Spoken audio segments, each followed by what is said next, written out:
بسم اللہ الرحمن الرحیم۔ السلام علیکم۔ بلو ویل اس پورے ارض پر پائی جانے والی سب سے بڑی مخلوق ہے۔ ایک بلو ویل کی لمبائی تقریباً 90 سے 100 فٹ تک ہوتی ہے اور اس کا وزن تقریباً 1.5 لاکھ سے 2 لاکھ کلو تک ہو سکتا ہے۔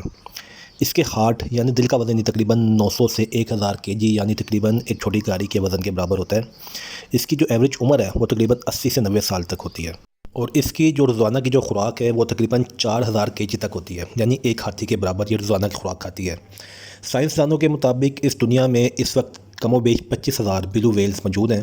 تو اس طرح یہ ساری بلو ویلز روزانہ کی بنیاد پر تقریباً 8 سے 10 کروڑ کلو کھانا کھا لیتی ہیں۔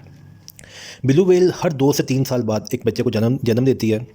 اس کے نیو بورن بیبی کا ہی جو وزن ہے وہ تقریباً 2 سے 3 ٹن یعنی 2000 سے 3000 کے جی تک ہوتا ہے اور یہ بچہ روزانہ اپنی ماں کا 200 لیٹر دودھ پیتا ہے۔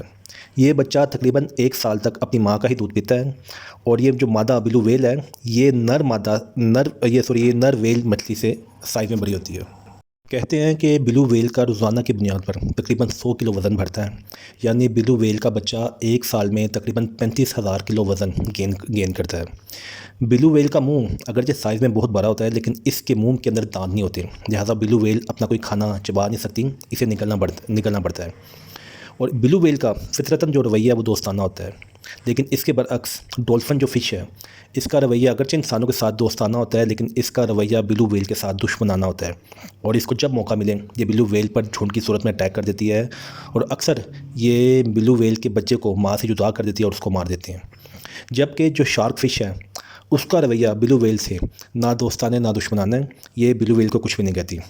سائنسدانوں کا کہنا ہے کہ زمین سے چاند تک جانے میں اور واپس آنے میں جتنا فاصلہ طے ہوتا ہے اس سے 10 گنا زیادہ بلو ویل سمندر میں تیر کر اپنی زندگی میں فاصلہ طے کرتی ہے۔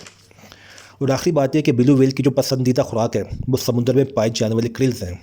ان کی جو سائز ہوتا ہے وہ تقریباً 2 سے 3 سینٹی میٹر ہوتا ہے۔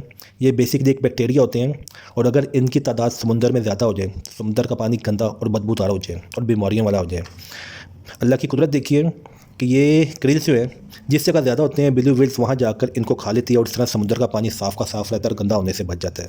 دوستو امید ہے آپ کو ویڈیو اچھی لگی ہوگی۔ اپنا بہت زیادہ خیال رکھیے گا، ویڈیو کو لائک اور سبسکرائب ضرور کیجیے گا اور بیل آئیکن کو پریس کر دیجیے گا۔ اللہ حافظ۔